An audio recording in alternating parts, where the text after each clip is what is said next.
thinking, what is that big, beautiful white building behind Grandma and Grandpa? What is that beautiful red garment that Grandma is wrapped in? So they always encouraged my younger cousins and I to ask questions about their journeys and the people that they met, to take their souvenirs off their shelves and to flip through their photo albums. And you could certainly imagine kind of the curiosity and excitement that planted in me as a young child, and how that came to fruition 3 decades later, where I was able to stand exactly where they had been, of course, at the Taj Mahal in Agra, India.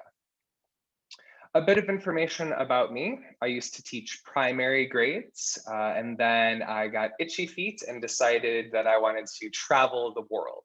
And that Taj Mahal picture was part of that journey in 2015, which I actually did it's the first time I met all of you at Palos Heights, 2 years around the world, and came back to the Chicagoland area to basically educate young kids as well as adults, basically what we're doing right now. And lastly, then I got those itchy feet again in 2019 and decided to head to the southern continent. And probably just like you, my journey just started by putting pins in a map and getting excited about this journey that I had brewing in my mind. And from there, I developed a rough plan. I knew that I wanted to hike the Inca Trail. I also wanted to get my TEFL certificate. This stands for Teaching English as a Foreign Language. I'll tell you more about that in a couple minutes. And I think living in cities of interest is so important, because this is how you really feel like a local, because you are staying in one place for an extended period. Also, being the teacher that I am, I wanted to instruct English both online and in person. Now, that's the reality of what happened. 60 scattered cities and towns all over South America, 8 countries that I visited of South America's 12. And you can see my trip lasted over 1 year. The week before the trip, chaotic as ever, running around, packing my backpack, repacking it. Was the electric toothbrush gonna come? Was it not? I had to sell my Mini Cooper in a blizzard. Fortunately, the tires performed well in the snow, and I think I sold it about 36 hours before my one-way flight to Peru. Probably the most difficult part, though, was telling my black lab, Sadie, that I was going on yet another extended journey. I think her look says it all.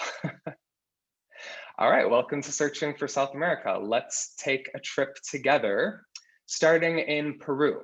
And you can take a look at some fast facts on the right-hand side of the different countries we're gonna visit tonight. And then also take note of the continent map on the lower left, and you can see sort of spatially within the continent where each of these countries lie. So Peru, a bit centrally located along the west coast, which of course leads out onto the Pacific Ocean. And that is the passport stamp that I have in this very passport I'm holding in my hands. And you'll get to see what all of those stamps look like. I'm sure you recognize Machu Picchu, but before we go there, we have to start in the capital city of Lima. And I would argue that this is the culinary capital of all of South America. And we start out with something actually quite basic, and it's roasted chicken, which you can pick up in pollerias. These are no-frills chicken restaurants in the smallest of towns to the largest of cities all throughout Lima. And with all the fixins here that you see and this quarter chicken, you'll pay less than $3. Quite a bargain and quite delicious. Now, if you're a little more adventurous than just having a little chicken, then you might want to pick up some Inca Kola. This is a bubblegum flavored cola, and they drink it about as frequently as we might drink Pepsi or Coke here in the States. On the right-hand side, grilled alpaca, and I preferred mine rare, although it's also recommended up to medium before it gets too tough. Alpaca has a similar flavor profile to beef steak that we're familiar with here, a little gamier quality, and frankly, a bit more interesting, I would have to say. Now, in quarantine, we're baking loaves of bread and we're taking virtual cheese tasting classes and whatnot. On that resource guide that Janine shared in the chat section, I listed a ceviche recipe in great detail. And just to kind of go over it with you, this is the signature dish of Peru. And it's basically a white fish that you cut into bite-sized pieces. Keep in mind, it is raw as you're getting started here. We lightly salt the fish and cover it with leche de tigre. This is a citrus-based marinade composed primarily of fresh squeezed lime juice. Add red onion as well as chilies for some spice.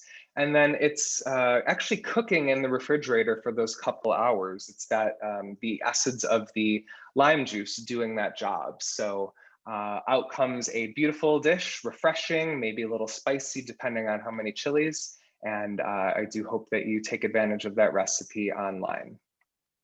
Our first oasis tonight is staying connected. It was very important to me to be able to feel that I was staying connected with my loved ones, of course, traveling by myself.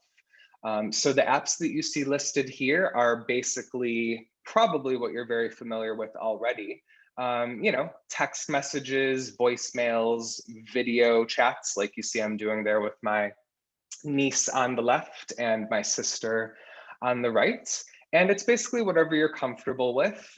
Just a note about WhatsApp. This is used by international travelers all over the world. And in particular, this was really helpful in networking with fellow backpackers and in some cases, reuniting with them months or years later. All right, now we take a bus trip to Arequipa from Lima. That was approximately 16 hours. And that was only because my flight was canceled from Lima to Arequipa. So not exactly the most easy of starts, but I endured. And this is actually the first place that I stayed a while, about 4 weeks here in Arequipa. It's near beautiful Colca Canyon, which we'll get to hike in a little bit. And really the city itself is lovely. Great to walk through, a nice nightlife, some unique restaurants to try. But the main reason I was brought here was that it was assigned by my TEFL school. And again, that stands for Teaching English as a Foreign Language. And basically, I learned how to teach English during this 1-month extensive program with International TEFL Academy, who is based out of Chicago and offers online and in-person courses around the world. There I am with my fellow student teachers, as well as my professors, Bill and Emma. Unbelievable experience. They put us through the ringer every single day of these 4 weeks that we were there. Learning about the English language, being reminded of the unique rules, just kind of going through the paces of the language. And then of course, once you have the foundation, you have to know how to teach that. But keep in mind, we were having to instruct to young kids all the way up to senior citizens. So how do you tap into different learning styles in relation to their ages? And it was a great challenge, really built up my teaching muscle. And after 4 weeks, I received a certificate of distinction. And basically my TEFL certificate allows me to teach English anywhere in the world at some of the most accredited institutes. And I'll tell you a bit more about where that's leading after the presentation tonight. This is Sarah Charlton, who was teaching English in Arequipa, and she has a bit more information to tell you about that. Hello, my name is Sarah Charlton and I'm from Mississippi, but I've been living in Latin America for the past 2 years. I started in Peru where I got my TEFL certification to teach English and thought I was only going to be there for a month, but ended up staying for a year and a half. Most recently, I lived in Mexico and really loved it. Um, some of the challenges might be like getting water. You can't just turn on the tap and drink water, but really small things like that. I would tell everybody don't worry about the language barrier because when you have to learn a language, you learn it very quickly. It's really been a great experience for me, and I would suggest that you all give it a try. Really, if if you have any questions about living abroad, reach out to me. Thank you, Ryan. She is a spectacular supernova, and she is just quite a gifted educator. So I really appreciate her taking the time to do that for us. And as promised, we are going to Colca Canyon. This is a 2-day hike down to the base of the canyon, which is still inhabited by locals. And it is the world's second deepest canyon. It's also home to the endangered Andean condor. We saw about maybe 12 or 15 hovering above us as we descended down to the base. And we had to wake up at 4 in the morning the next day, and that is just torture for me because I am not a morning person. I'm much more of a night owl.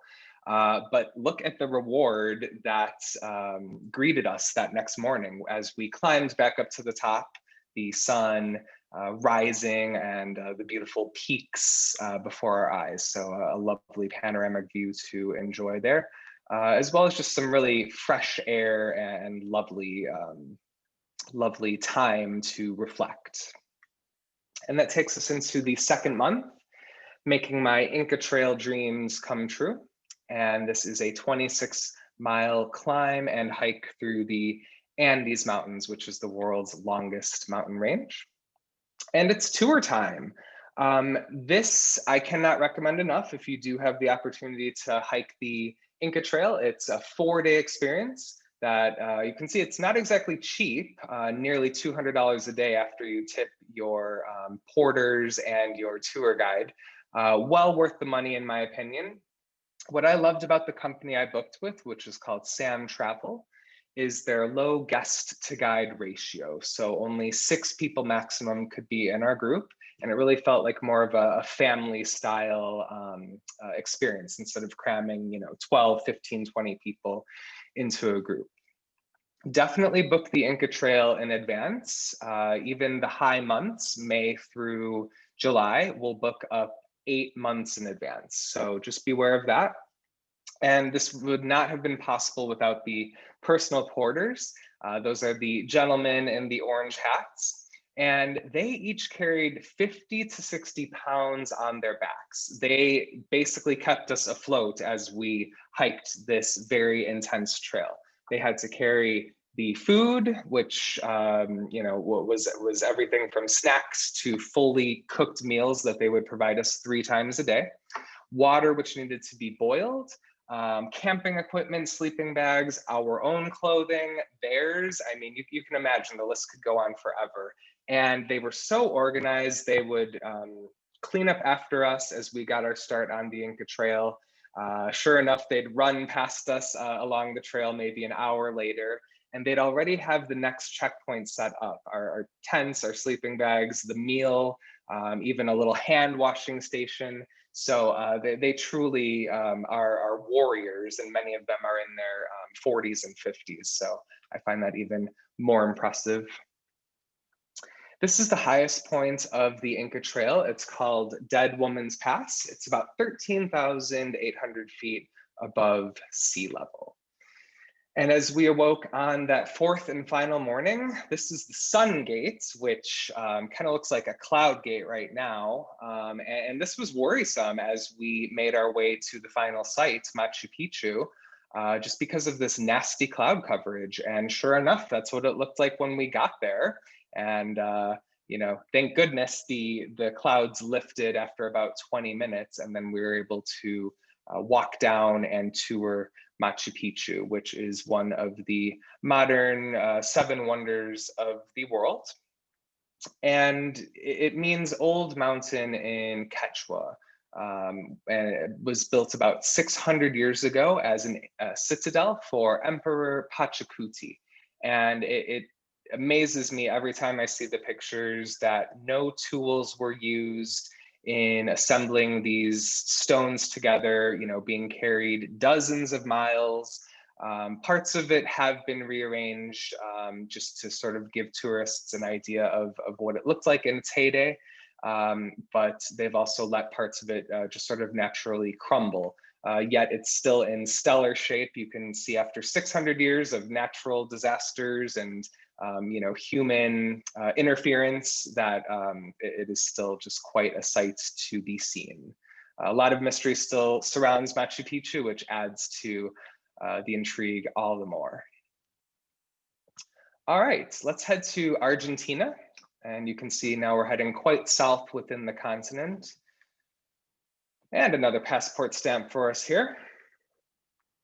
We begin in Buenos Aires. This is the next place that I stayed a while, so about a month and a half here.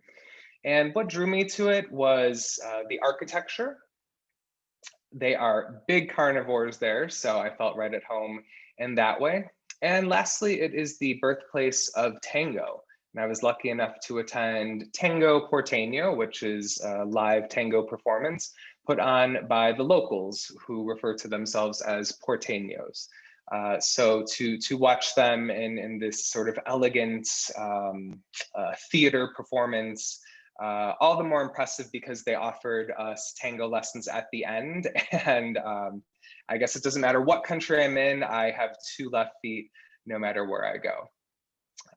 Okay, so let's head into month number 4 here. And to Patagonia, which is actually a region shared by both Argentina and Chile. So we're going to be border hopping for the next few minutes here. And we start in the southernmost city in the entire world, which is Ushuaia. And this was quite a way to start my Patagonia experience. Fresh caught seafood is all the rage here, and that is Chef Freddy with his king crab caught earlier that morning and served for dinner in the evening. And you see the long, skinny coastal country that is Chile. It's about 1,000 miles north to south. And as I mentioned, border hopping here. So now we're in Puerto Natales. You'll notice the autumn colors in the foreground. That's because I spent 6 weeks in Patagonia, beginning in the fall and finishing in the winter. Beautiful, probably the most iconic spot in Patagonia. It's called Mirador Base de las Torres in Torres del Paine National Park. In El Calafate, I hope that you do take some time to see the glacier that's called Perito Moreno. And it's one of the few glaciers left in the world that accumulates mass at a rate similar to its loss. So it maintains an equilibrium, and you can really see just by the statistics there how impressive and massive it is. So big, in fact, that they invite you to hike and climb it. They give you crampons to strap to your boots to avoid slipping and falling. It's very windy and cold, even with all those layers that you're hopefully wearing. You're going to be freezing by the end of the experience, but you really feel like you're on another planet when you're doing it. And then you're rewarded with whiskey on the rocks at the end. And of course, those rocks are taken directly from the glacier itself. Quite a nice treat to finish that climb. Our next detour is transportation woes. I would recommend getting travel insurance no matter where you go or how far away you're traveling from home. And read the fine print. Know exactly if you're getting evacuation coverage if, God forbid, a medical emergency strikes, or are they going to take care of your canceled flight or not? Just do pay close attention to all of that. Within South America, I had 2 flights that were canceled. Airports and flights ran very similarly. Of course, we're talking before COVID-19. I can't speak as to what that has been like the last 10 or so months. Long haul bus rides, you're going to sacrifice comfort for sure. The reward there, though, is that you're going to save a lot of money. So if you have the time to give, this is a great way to do that. Buses have seats that will not recline the full 180 degrees. You might get 140 degrees out of it. The bus driver usually doesn't let you go number 2, so just beware of that. And usually air conditioning is broken in these buses, so In some of these countries we're visiting tonight, the temperature would reach 90 or 100 degrees. And you definitely notice that when you're in a hot box, like a bus style kind of thing. Public transportation, generally the larger the city in South America, the more reliable and frequent the public transportation. And as we resume heading through Patagonia, we go to El Chalten. This is a quaint little village in Argentina, and it features the Puig Tumbado hike. And this is probably my favorite that I took. As I mentioned, I traveled in winter in Patagonia. No tourists really go to Patagonia in winter. So you have these stunning sights all to yourself. And this 8-hour round trip hike that I took, and including climbing this this large hill, it was a mountain. I was the only tourist that I noticed all day. No other people on the path. And it was just surreal to be up here, feeling like I was king of the world and taking in the beautiful sights below. And next to Pucón, Chile. This is probably the most difficult climb of my life. Volcan Villarrica, and this is a still active volcano, not too far from the Pucón city center. And it was arduous. They gave us pickaxes, crampons for our boots, many layers. I really was in danger of getting frostbite at the top of the volcano. A couple of my hiking friends here had terrible Charlie horses. They were just like crying on the snow, screaming in pain. And it was truly, it took everything in me, I felt like, to reach the top. But then you are rewarded with these fantastic views. The volcano is just feet away from me in this photo, billowing smoke. You can sort of see an orange glow if you look down into it. And you get to sled down the volcano at the end. So much more fun to go down than to come up. As we leave Patagonia, we head into wine country, Mendoza, and this is in the north of Argentina. And this is the next place that I stayed a while. So about 3 weeks here, beautiful surroundings. It's really encased by those mountain ranges that we got to see a little bit of just now. Vibrant energy here because it is a university town. So a lot of young people, brew pubs, unique global cuisine, all finding its way in Mendoza. The main reason though, of course, you know it, I know it, it's the wine. And heading to Luján de Cuyo, you can do a day or multi-day journey, trying all these different bottles of Malbec and Cabernet Sauvignon. Those are the two grape varietals that do best here, and that's due to the elevation. So the vines have to work harder, and therefore the grapes develop a thicker skin and a more concentrated flavor. And you can just basically go to any supermarket in Argentina and find very good bottles of wine for $4 or $5. And frankly, most bottles are about $1.50 to $2. So nice to enjoy the price break and to sample some of the local fruits of the farmer's labor. Our next oasis is teaching English online. And this was a really wonderful way to make money while traveling and still impacting young students. I work for a company called VIP Kid, and I basically work one-on-one with students ages 4 to 14, teaching English. And here I am, working with some of the students. We are reading, writing, singing songs, playing games, and really just getting the kids confident and excited to use English and to practice it. And besides the money piece, which is a lovely bonus while you're traveling, I really also liked connecting with my students. And now that I've been with VIP Kid for over 2 years, I've had a lot of the same clients this whole time. And it's just great to see them not only physically grow before your eyes, but to also see their level of English knowledge increase. And as I said, their confidence building right along with that. And my virtual classroom, nothing fancy here. You can see there's some flashcards, some fluffy keychains, markers, etc. All of that stuff could fit in a 1-gallon Ziploc size bag that tucked nicely into my backpack. And when I would stay in these different cities for those maybe 4 or 6 weeks, I would convert my living room, or in the case on the right-hand side, kitchen of my Airbnb into that makeshift virtual classroom. And it did the job. I would get up in the mornings because South America is about 12 hours behind China. And those kids in China then would be attending those evening classes for them. So nice to help kids on the other side of the world while I was traveling South America. And hey, surprise, we are back in Chicago. Don't worry, the presentation isn't ending 30 minutes early.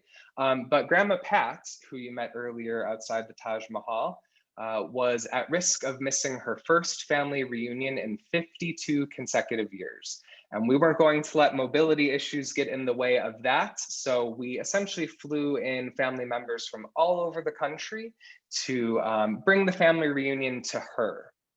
And I just could not pass up the invitation to surprise her dropping by from South America.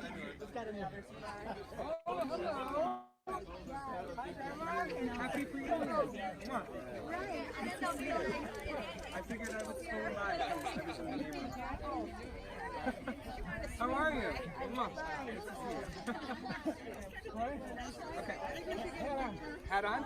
Max, Henry, and Brian. Okay. All right. We have to say their names. Maybe we should get one more. Okay, now 3 boys. All right, we're going to get a picture. And I think her look says it all. It was so rejuvenating and reinvigorating being back at home in Chicago for these 2 weeks. Of course, getting to reunite with Grandma. In addition, my other family members and friends. It was just a nice pit stop in what ended up being the halfway point of my time in South America. And that's exactly where we're going right back to as we go into our 7th month. And let's go into the desert. Let's go to San Pedro de Atacama, where there are lagoons. This one is Laguna Puilar. Those are pink flamingos, and in Atacama, there are literally thousands of pink flamingos. So this is just a place that they love to feed, breed, and just hang out. One of probably the favorite part for me of Atacama was the night sky experience. So our tour guide drove us over an hour outside of the Atacama city center and invited us to gaze up at the night sky. And he had such a wonderful background of astronomy and astrology, pointing out all of the constellations. The night sky was crystal clear. Besides the Australian outback, I have not seen a sky more clear than this. And he also had a telescope, so he invited us to peek through it, and we were able to see Saturn and its rings, as well as some very important stars that make up our Milky Way galaxy. So you feel very small, and it's very overwhelming, but such a beautiful experience to have had. Let's go to Bolivia next. You'll notice Lake Titicaca to the west, and that basically leads to Peru again. But we'll start in Bolivia, and of course the salt flat, that is Salar de Uyuni. This is the world's largest salt flat at over 4,000 square miles and 400 feet deep. And it is the result of an evaporated prehistoric lake. So it is just mind-boggling to wrap your head around the fact that there's this much salt in one place. And it's the perfect opportunity to take a tour. This has much more flexible booking as opposed to Inca Trail. Here, I think I showed up the day before to book my Jeep tour. Our guide drives us through all of these different important points of Salar de Uyuni. Very basic accommodations. they call them hotels, but they're really just shacks essentially with mattresses and thin walls. But you know, you're not doing it for the accommodations, you're doing it for kind of the rugged experience. And that's exactly what you get here for about $75 a day. You'll enjoy geysers up close, and also some really cool sights like this little alpaca in the foreground with pink flamingos. I just kind of like the comical juxtaposition there. And you'll see kind of the red, it's almost an oasis in this water. And that's because of the red clay sediment that is in the water being churned up on this particularly windy day. So just, you know, the colors, I think, of South America really spoke to me very clearly, and hopefully you've been noticing that as well as we navigate our way through the continent. Now you'll probably have a chance to stop by La Paz if you end up in Bolivia, and I highly recommend visiting Latin America's largest outdoor market. This is where I was able to pick up some souvenirs for family members as well as a couple for myself. You might even wander over to the Witches Market. Here, shoppers stock up on offerings for Pachamama, who is Mother Earth, and you're seeing these dead alpaca fetuses, and it is thought that if you purchase an alpaca fetus and you bury it, that it is good luck if you are to start construction on a house. So usually loved ones will do this for construction workers, and then it is thought to bring them good health and good luck as they build. Now, I loved Peru so much the first time that I had to find an excuse to return. And this is Humantay Lake, which is a couple-hour drive from Cusco. And this is the next place that I stayed a while. And a quick note, this is the gateway to Machu Picchu. And I thought, oh, it's just going to be another touristy town. But it has such a unique vibrancy to it that that I noticed, you know, right before I was hiking Machu Picchu, and it really stuck with me. So I decided to stay there for 6 weeks in sort of a second chance opportunity. It's near Rainbow Mountain, which we'll get to hike in a little bit. But the main reason that I wanted to stay there was to take some highly recommended Spanish classes. And Peruvians speak a Spanish that is among the easiest to understand.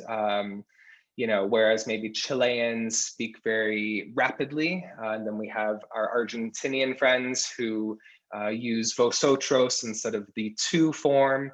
So for me, it was recommended if I wanted to build upon my Spanish to take classes in Peru. So that's what I did. I spent the 5 or 6 weeks taking these classes, 6 hours a day, doing book work the first half, and then practicing conversational Spanish the second half. So, you know, things like Duolingo, these are great free apps where you can build your vocabulary and string together sentences.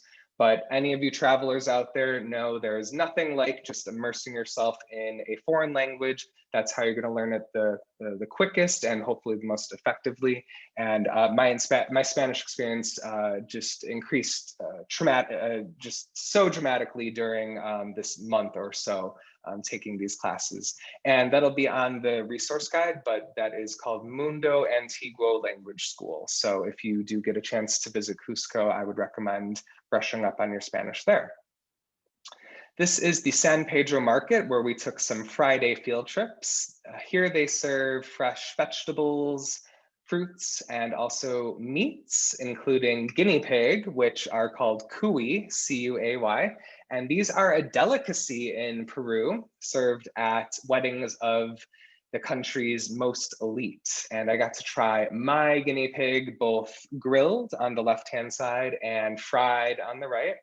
And I'd have to give the edge to the fried guinea pig, maybe because it just reminded me of fried chicken, like KFC. It was almost like I was home again. Interesting.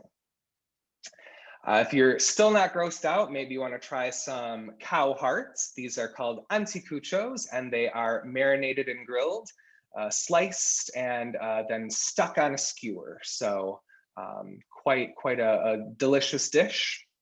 For dessert, we're having picarones, which are a donut of a sweet potato and pumpkin puree, drizzled with a berry maple syrup. So I just could not resist. The diet was out the window in Peru, long story short. I also got to attend a traditional Peruvian dance performance in Cusco. And you can see this on my YouTube page, which again, I'll keep mentioning that important resource list that you're able to find in our chat section. And you'll witness there just the carefully choreographed dances, the enthusiasm, and the colors that we just keep seeing resurface here in South America. And talk about colors, let's hike Rainbow Mountain, Montaña de Siete Colores in Espanol, or the locals will just call it Vinicunca. And fascinatingly enough, this was only discovered about 8 years ago. That is because it had been covered by snow, but then due to global warming, little by little, all of that snow has now sadly melted away. But of course, the positive there is that we get to see the beautiful what lies beneath. And due to its unique mineralogical composition, that is how you're able to see these distinguished layers of sediment on Rainbow Mountain. Okay, we're powering through here to our 9th month, and we head west to Ecuador. And to the south is Peru for reference, and to the north is Colombia. And Ecuador, quite a special spot to visit. It doesn't get as much of the press as maybe some of the other countries, but I would recommend at least spending a couple weeks here if you do get the chance. This is a South American gray fox, which I was able to spot in one of Ecuador's many beautiful national parks, many of which are UNESCO World Heritage listed. And we go to the big city of Guayaquil, which is actually the setting for our next detour, civil unrest. And I was stranded in Guayaquil for a week and a half. This was due to the fact that the government had doubled the price of gasoline overnight. And locals took to the streets and they protested, they rioted, they blocked off all major highways, which brought the country to a standstill. And we basically had to wait it out until the president did reverse his decision, and then life resumed back to normal. And frankly, protests and rallies were not uncommon during my time in South America. This could be due to many factors: government corruption, cost of living not matching with hourly wages or salaries, certainly human rights issues. Venezuela would be the primary example. Maduro, their dictator, has been very brutal to his people, killing members of the army, cutting off aid, really isolating the country. And in fact, I met dozens of young Venezuelans who have been forced to flee their country to pursue educational and employment opportunities. And it was devastating to hear some of their stories, how they just had to leave the family behind, how they send home 90% of their paychecks from these cities and countries that have a better situation going, and just kind of how they persevere and have to figure it out day by day and week by week. Now we'll go to Laguna de la Quilatoa in the namesake city. And if you do make it down to the lake, I would recommend getting a little paddle boat for a couple bucks and enjoying the emerald waters. I called it a lake, but it's a lagoon. In the foreground, we have the national flower of Ecuador. And then way in the background there is one of its many volcanoes, hundreds of which are dabbled throughout the country.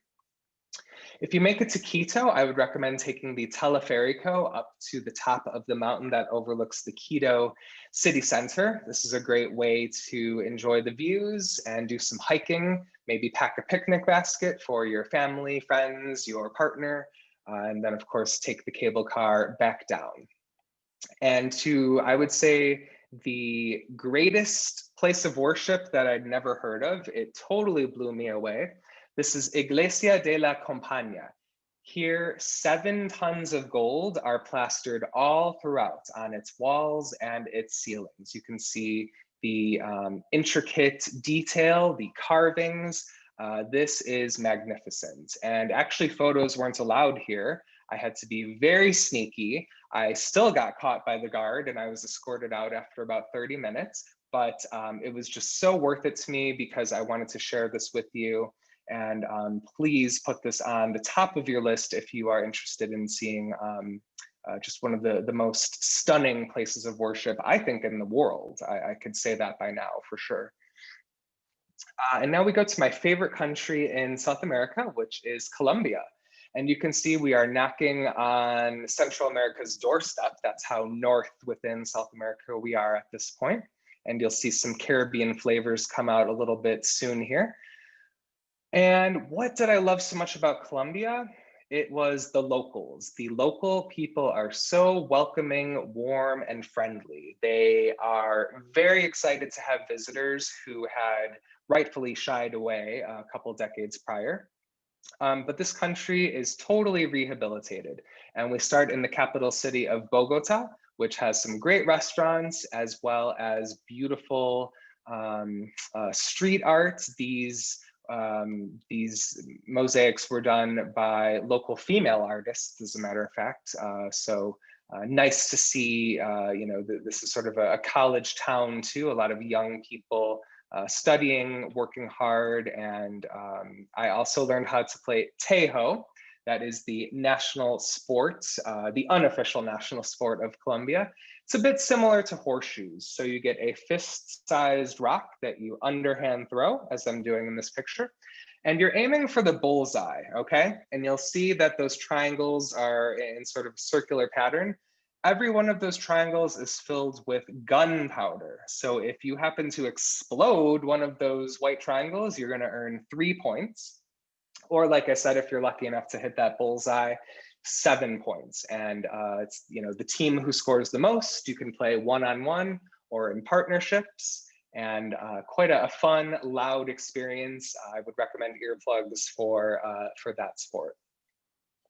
Now here we're overlooking Comuna Trece, which is located in the city of Medellin. This was once the most dangerous neighborhood in the entire world. Not Colombia, not South America, but the entire world. And that is due to the basically the terrorism incited by Pablo Escobar in the 1980s into 1993. Brought on by his cocaine empire and sort of all the bloodshed that was attached with that. So Brian, why the heck would you want to stay there?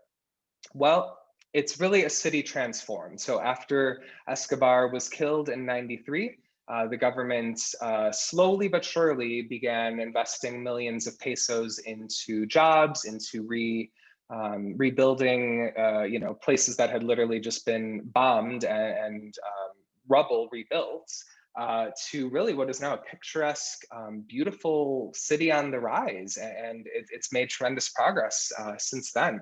Beautiful restaurants, great cuisine, a wild nightlife. That's all I'm going to say about that.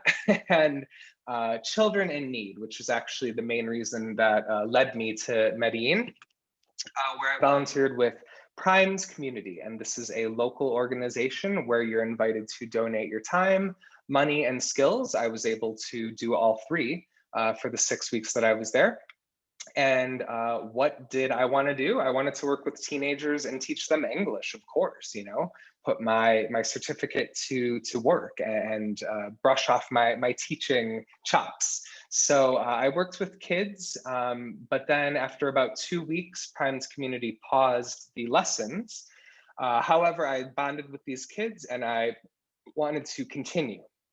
So I developed Coffee in English, which was essentially just inviting these kids to a local coffee shop to continue these unofficial lessons. And they were so enthused and so excited to do so. I had them place their orders in English. I would give them feedback on their pronunciation and maybe conjugation of verbs. They were so excited to ask me questions about American culture and American politics. And I was just so impressed too, because these kids were full-time students, they had part-time jobs, and still they were happy to commute this hour-and-a-half round trip to make coffee and English happen. So quite an honor, and I still keep in touch with them on WhatsApp, which I had mentioned near the beginning of the talk. Then it was time for Christmas gifts for Colombian kids, and I was able to create this GoFundMe, which is basically an online way to raise money for locals.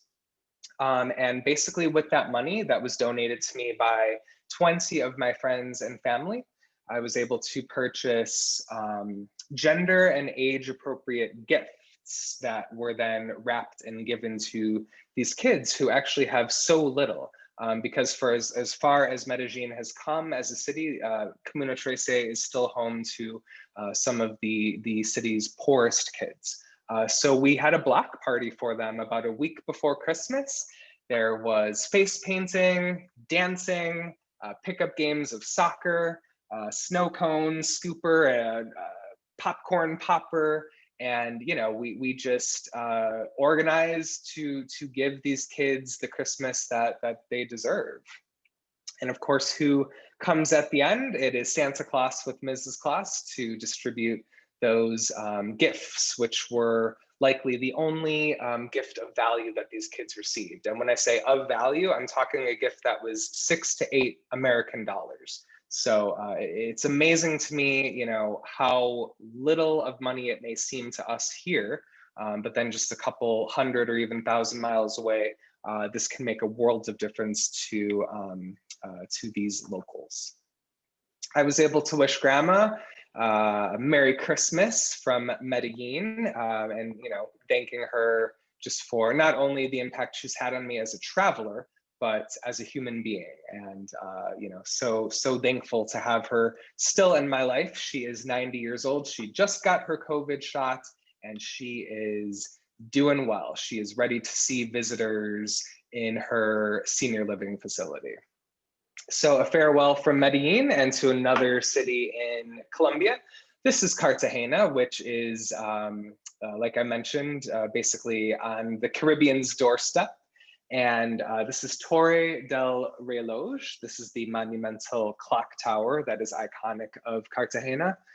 And this is a great walking city to just pack your bag for the day, get lost, stumble upon some beautiful street art, maybe try some great restaurants, and try some street food at night. These two Venezuelan brothers were making these different, I should say, grilling these meats, and you stick a regional potato on the end, and you've got yourself a delicious little snack to maybe go along with a beer that you have while you're walking down the streets at night. You might be curious about how I was able to find accommodation along the way. And it was because I was able to stay in hostels, which are basically shared accommodation. And a great way to pick the best ones is through the Hostel World app. Here, backpackers from all over the world rate local hostels based on things like cleanliness, security, value, location. If it's important, it's got a list, a category on Hostel World. And here is also where I met some of my now best traveling friends from all over the world. You might disagree on some politics, but at the end of the day, they're your family away from home. You might even end up traveling with some of these people along your journey, falling in love, making best friends, whatever it might be. And if you don't mind sharing spaces, then you're going to save about 80% the value of what you'd be paying for a hotel room every single night. So you'll share the kitchen, the living room, and even your bedroom. Usually these are bunk bed, dormitory style rooms with 4, 6, or 8 beds. So I was happy to do that. I had my headphones if there was somebody who was snoring very loudly in my room, or those trusty earplugs, which really came in handy sometimes. And to treat myself to a 1-year celebratory experience of being in South America, I decided to take a tour of the Peruvian Amazon, which is based out of Iquitos, Peru. And it was a 4-day experience. It can be as short as 1 day if you don't have a lot of time, or as long as 10 days. And as you know, I love these small group opportunities. Even if I have to pay a little more for them, I think it is well worth it. And our local Peruvian guide was able to cook all of the meals right on the boats. It was just amazing what he could do, including a really lovely Peruvian ceviche, which I'm sure you're already in your kitchen preparing, just like I've advised you to. And we literally sleep in tents because you're in the middle of the Amazon rainforest. So to hear these beautiful animal noises, these monkeys, these birds. Our guide was always on the lookout for different fauna all around the Peruvian portion of the Amazon. We got to see these sloths up close. And we even went piranha fishing. You'll see their little spiky teeth. They were too small to keep and eat. So after a quick selfie, we unhooked them and tossed them back in the Amazon River. Quite a fun little side excursion that we got to do. And the creatures certainly come out at night in the Amazon, a giant tarantula to our left and a smoky jungle frog on the right, which emits a high-pitched scream when it senses danger. So, just great to be off the grid, to not use my phone for anything except taking some photos, and to just really be, with nature as one, and to kind of meditate and reflect on just what an incredible year that I was having. And it would continue as we go to the largest country in South America, and I'm sure you know it as Brazil. And another passport stamp, our passport is filling up here pretty quickly. Brazil, it's just a fantastic place. There's this energy about Brazil that maybe few countries could rival. It's just, the people are so much fun. If you get a chance to visit the Northeast coast, you're going to visit some beautiful beaches. One of the locals I met, Sydney, he happened to be on vacation as well. And we actually traveled close to 2 weeks together. And it was nice to basically have his Portuguese get me through some difficult positions. I taught him English while he taught me Portuguese, and it was quite comical because I am embarrassingly bad at Portuguese, but he was very patient and did his best with me. We went to some beautiful spots that serve fresh oysters, or in this picture we have grilled octopus, and even something as simple as a coconut, which local vendors will chill on ice and hack open with a machete, give it to you with a straw. You suck out that delicious coconut water, very nourishing on these 100-degree days that we were experiencing in Brazil, and then give the coconut back to your vendor. He's gonna hack it open even further with that machete and invite you to scoop out that delicious flesh inside. And only for about 50 cents, you could enjoy a coconut at any point along your Brazilian experience. Let's go to Florianopolis. This is the final place that I stayed a while, 3 weeks here. I went there for the beaches. That's exactly what it is, a beachy island. Great place to relax, read, take in some rays. I also met Gabriel here, another Brazilian local. He happened to be on vacation in Florianopolis. He introduced me to pastels, which are fried pies filled with meats, seafood, and or vegetables. And this is a street food of Brazil that is really their answer to empanadas, which are essentially the common staple street food of all of the other South American countries that we visited tonight. Gabriel knew Florianopolis quite well, so we went on some beautiful private hikes and found our way to some lovely beaches that tourists do not tend to find. And let's go to Rio. This is a great spot to visit. And I stayed in a favela, which is an unregulated settlement neighborhood. My hostel was feet away from basically a drug ring. There were gang members twirling guns, real guns, but the agreement is fortunately with our hostel owner to leave the tourists alone. So, they mind their own business, we mind ours, and everyone lives harmoniously. It's not recommended to stay in favelas, but like I said, fortunately, the hostel had a good understanding with these gang members. So, and here we are near Christ the Redeemer, another one of the 7 wonders of the world. It's made of concrete and coated in soapstone. And Christ the Redeemer is all the way back there, silhouetted against that white cloud. This photo was taken from Sugar Loaf Mountain, which I would also highly recommend doing while visiting Rio. I'd also recommend going to Carnival, which is just a week-long celebration. Brazilians never sleep, they never stop partying, and that is never truer than during the week of Carnival. I think my favorite part of Carnival was going to the Champions Parade, which we can see here.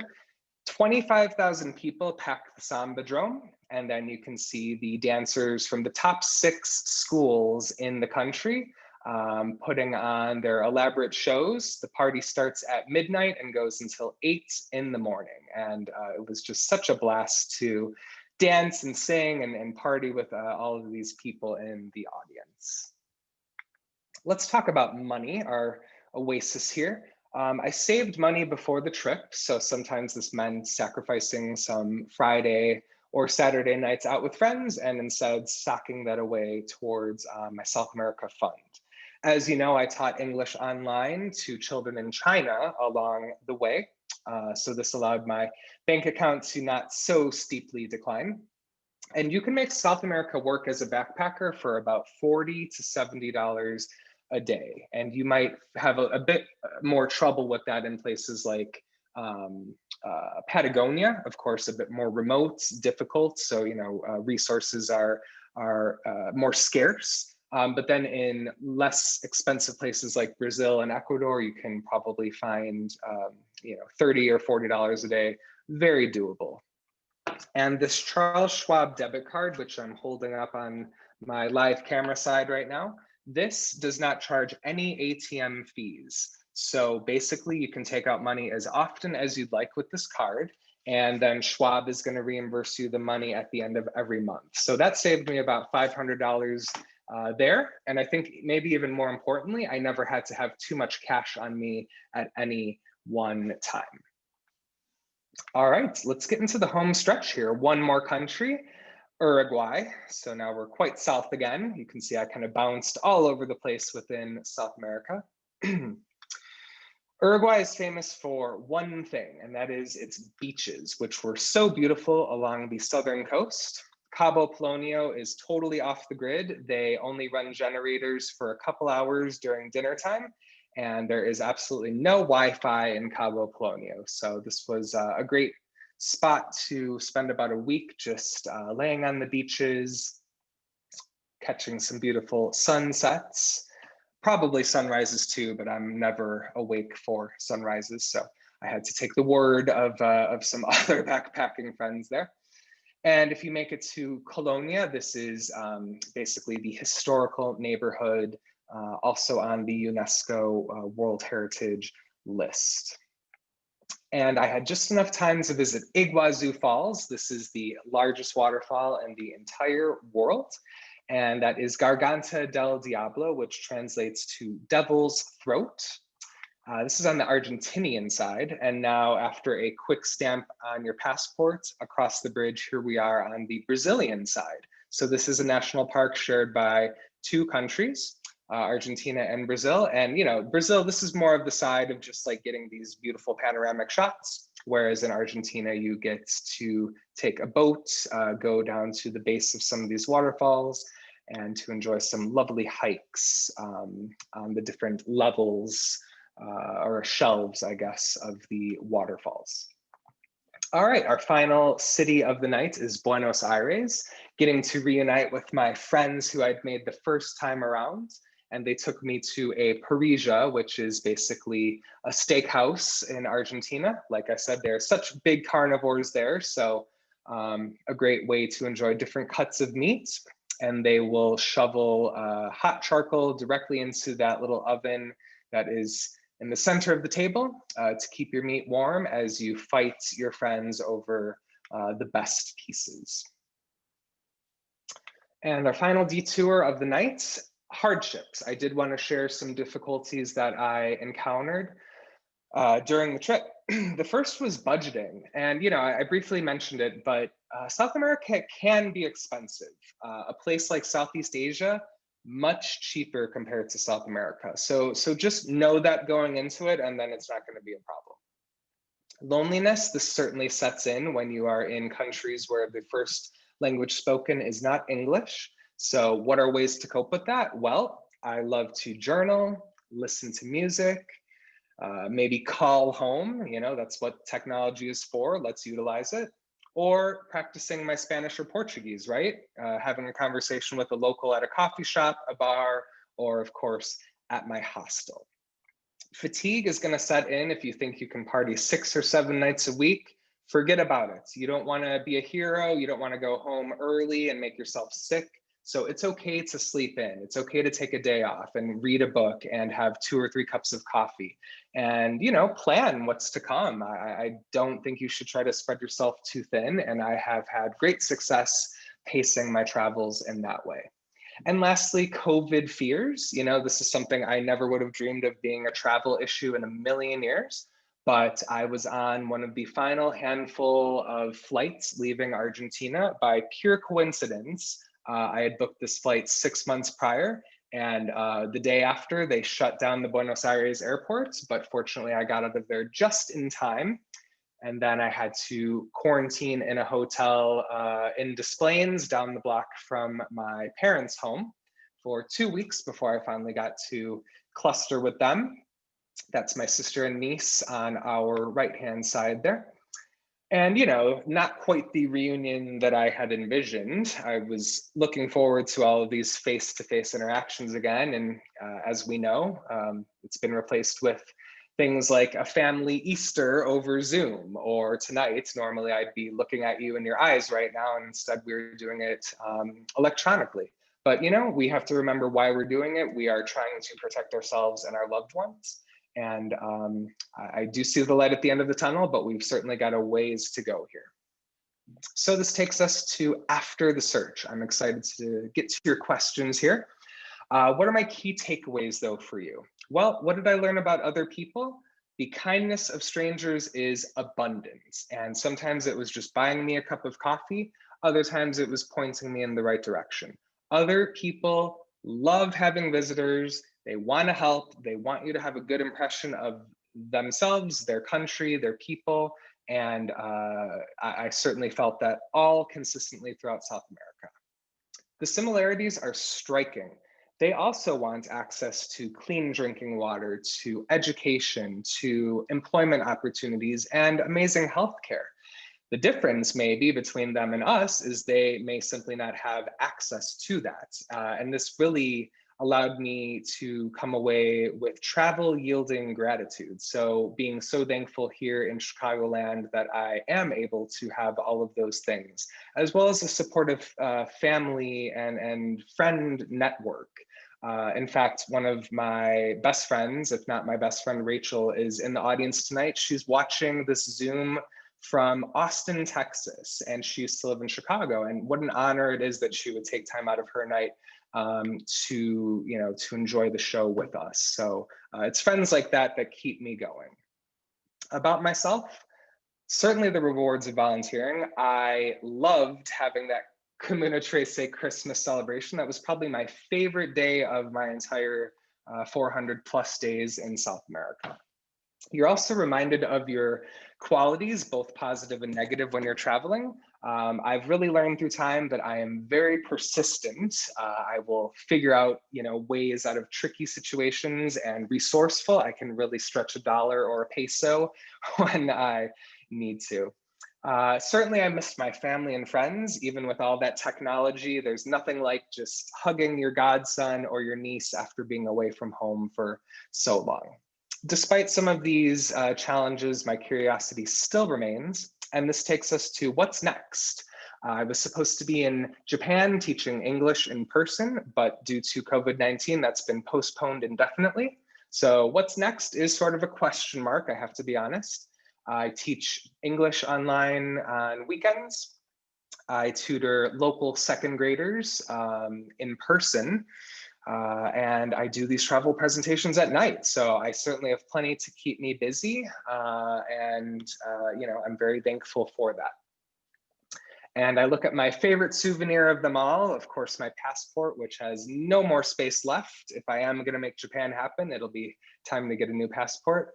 And I look at this and I think of wonderful foods tasted, beautiful hikes had, lovely sights seen. Most importantly, though, I think of the incredible people that I met and the profound impact they had on me along the journey. I would love to hear from you once you are able to resume traveling, or even if you just want to say hello, ask me a question. That's my email address. The Instagram is Mindful Vagabond. And if you check out facebook.com/Mindful Vagabond, you'll be able to see a calendar of upcoming Zoom events that I have scheduled for 2021. So with that, folks, may your map be filled with many pins. I certainly hope that you enjoyed searching for South America. Thank you so much. Thank you, Brian. What an incredible adventure you were on, and thank you for sharing that with us. We do have a question from Betty from the group. I think you answered part of it when you talked about Japan, but she says, thanks Janine and Brian for this great virtual travel event. Beautiful pictures. I wanted to ask, with consideration to COVID, any future travels in mind? What means of transportation did you use to get to the different countries you visited? Yeah, so as far as work is concerned, I do hope to get to Japan. We've got to make sure it's safe and smart to do so. And then if it's purely for pleasure, I would have to go with Iceland. I know how terribly expensive that country is, but I've also heard that you should run, not walk to Iceland. So that has been put high atop my list of places to visit. And then within South America, Betty, primarily I was taking budget flights, budget airlines. I would say offer flights from $75 to maybe $150, definitely more expensive than that. But if you're using apps like Skyscanner or Hopper, you can snag a great deal. And that's part of why I kind of was zigzagging all over South America, because sometimes it wasn't a geographical choice. It was, oh my gosh, there's only $100 flight to Uruguay from Colombia. I'm gonna nab that and I'll figure out the rest afterward. Also some buses that I took when I was border hopping in Patagonia, that was very helpful. Some of these smaller places that we visited tonight just don't have airports, so you just have to take buses. People also rent cars. I didn't do that, or you could even hire private drivers. Okay, then Mary asks, have you done any Southeast Asian trips, which of course we know you have, but she must have missed the program. Yeah, thank you for asking. Southeast Asia was out of this world. Maybe you've had a chance to visit it yourself, but I was lucky enough to spend about 9 months in Southeast Asia, visiting places like Thailand, Vietnam, and even Myanmar. And just really fell in love with that region. Its food, the friendliness of the people. It's also quite safe in Southeast Asia. So yes, I would love to go back to Southeast Asia at some point in my life. And I would recommend the same for all of you in the audience tonight too. Okay, and a question from Janice. While traveling, are you only teaching Chinese children, or are there options for other countries as well? Yes, so there are many options. I think China is the biggest market that pays the best. But I have heard of opportunities to have phone conversations with Japanese adults and to teach Russian kids English in a similar format to how I teach Chinese kids. And there are many more opportunities. So yeah, it was really kind of the best, I guess the highest salary with one of the most accredited companies, which is again VIP Kid. That's the two big reasons that led me to that. And actually Rachel, who's in the audience tonight, was the one who shared that with me. She's also a teacher of VIP Kid for over 3 years now. So it's great. It's of course not the same as teaching in person, which I do hope to do, of course, but you really do develop a relationship with your students, and you just see such tremendous progress so quickly. They are sponges at that age, and it's amazing all that's going on. So quite rewarding. All right. We have another question. It says, oh, Janice says, thank you. That's so fascinating. I have a question, Brian. When you were walking up that volcano, hiking up the one that you said was very strenuous, what was the height of that? The altitude? Oh, that's a good question. You know, and the air was quite thin. I did not mention altitude sickness, but really all throughout Patagonia, you're going to run into that as an issue, and that can sometimes derail trips. I mean, people have to turn around or rethink it if they're having such you know, difficulty with altitude.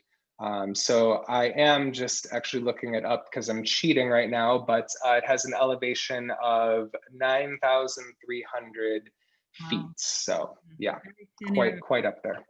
All right, and before we were started the program, we were talking about Alexander von Humboldt. The book, and I put this in the chat thing, the book we were talking about is The Invention of Nature by Andrea Wolf, and Chimborazo is in Ecuador, a 20,000 foot volcano in Ecuador, which is what he climbed. And Wow.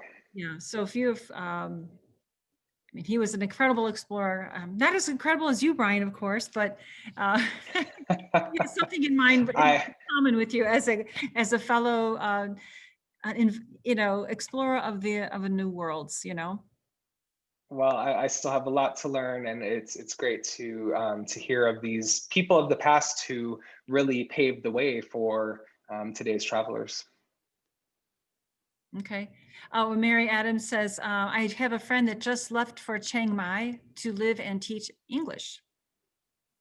Oh, excellent. Wow. I mean, Thailand is supposed to be one of the best places to teach English in person, and they take very good care of their teachers. They put you up in beautiful apartments. They pay you a very livable wage. And, you know, Thai people are just so kind and warm. The kids in particular are just the sweetest, and you want to take them all home with you at the end.